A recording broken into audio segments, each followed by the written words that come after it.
சுண்டைக்காய் குழம்பு அப்படிங்கிறது பார்க்கறது தான் சாதாரண ஒரு குழம்பு மாதிரி தெரியறதே ஒழிய, இந்த சுண்டைக்காய் குழம்பு அப்படிங்கிறது நம்ம வயிற்றில் இருக்கக்கூடிய கெட்ட பாக்டீரியாக்களெல்லாம் அழித்து நம்ம வயிறை நல்லா ஆக்கி நல்ல ஜீரண சக்தி கொடுத்து மலத்தில் அந்த புழு பூச்சிகள் வேண்டாத கிருமிகளெல்லாம் வெளித்தள்ளி நம்ம குடல் உடல் எல்லாத்தையும் நல்லா ஆரோக்கியமாக வச்சுருக்குது.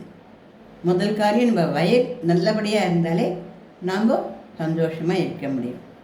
அதனால் இந்த வயிறை நம்ம ஃபஸ்ட்டு கவனிக்கிறதுக்கு நம்ம என்ன பண்ணலாம் அப்படின்னா, இந்த சுண்டைக்காய் சாப்பிடு, இந்த மெந்தியம் சாப்பிடு அப்படின்னு சொன்னால் சாப்பிட பிடிக்காது. அது அப்படி இப்படியே சாப்பிட்டா அது இப்போ கசக்கும், அது சாப்பிடவும் பிடிக்காது, நம்ம சாப்பிடவும் மாட்டோம். வேணுமானா ஒரு நாளைக்கு 2 நாள் சாப்பிடுவோம், 3 நாள் நல்லா போயிடுவோம். ஆனால் அந்த அழகாக குழம்பாக பண்ணினோம், வாரத்துக்கு 1 நாள் சுண்டைக்காய் குழம்பு பண்ணினோம் அப்படின்னா, இந்த சுண்டைக்காய் குழம்புக்கு என்ன அப்படின்னா, பண்ணி வச்சுட்டு ஒரு 2-3 நாள் கழித்து கூட சாப்பிட்லாம். அதாவது அதுக்குன்னு 1 வாரமெல்லாம் வச்சுக்க முடியாது, 2 நாள் 3 நாள் கூட அதை நம்ம ஃப்ரிட்ஜில் வச்சு சாப்பிட்டுக்கலாம். அது கெட்டு போகாது. அந்த மாதிரி சுண்டைக்காய் குழம்பு தான் இப்போ இதை கொடுக்க போகிறேன். ஒரு 50 கிராம் சுண்டைக்காயை 2 ஸ்பூன் நெய்யில் கருப்பாக வறுத்து ஒரு குட்டி பிளேட்டில் வச்சுக்கணும். அதுக்கப்புறம் வானிலையில் என்ன பண்ணணும், 2 ஸ்பூன் உளுத்தம்பருப்பு, 2 ஸ்பூன் கடலைப்பருப்பு, ஒரு 6 வரமிளகா, அப்புறம் ஒரு ஸ்பூன் மிளகு, ஒரு குட்டி கட்டி பெருங்காயம் எல்லாத்தையும் அதில் போட்டு நல்லா படன்னு இந்த மிளகெல்லாம் வெடிக்கும், அந்த மாதிரி நல்லா வறுத்து வச்சுக்கணும். அதுக்கப்புறம் ஒரு 1/4 மூடி தேங்காய் நல்லா துருவி இப்போ நம்ம வறுத்து வச்சுருக்கோம் போது அதோட அதையும் வச்சுக்கணும்.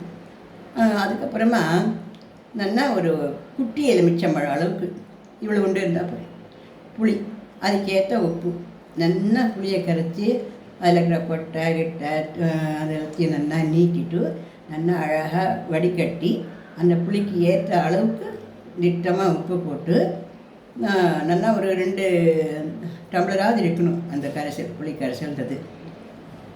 ஸ்டவ்வில் ஒரு 2 ஸ்பூன் நெய் குத்தி அதில் கடுகு கருவேப்பிலை தாளிக்கு விட்டு அதில் இந்த புளி கரைச்சலை குத்திடணும்.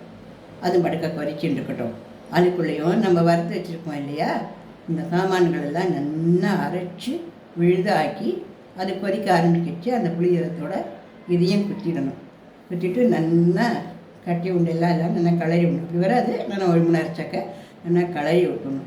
நல்லா குழம்பாக நல்லா கரண்டியாக வரும். அதாவது சுண்டைக்காய் குழம்புலாம் 4-5 கரண்டிலாம் குத்திக்க வேண்டாம், ஒரு அரை கரண்டி குத்தினாலே நல்லா ஒரு அவ்வளோ சாதம் நல்லா சாப்பிட முடியும்.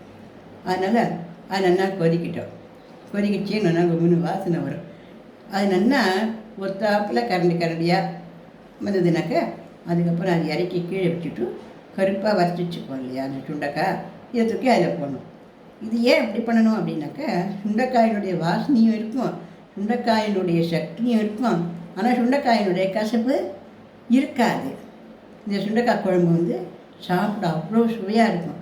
அதில் முதல் நாள் சுண்டைக்காய் குழம்பு பண்ணி அடுத்த நாள் சாப்பிட்டா இன்னும் சுவையாக இருக்கும். அதனால் அதுக்கு அடுத்த நாள் சாப்பிடாதீங்க, மறுநாள் சாப்பிடுங்க. 2 நாள் வச்சாலும் இந்த சுண்டைக்காய் குழம்பு ரொம்ப நல்லாயிருக்கும்.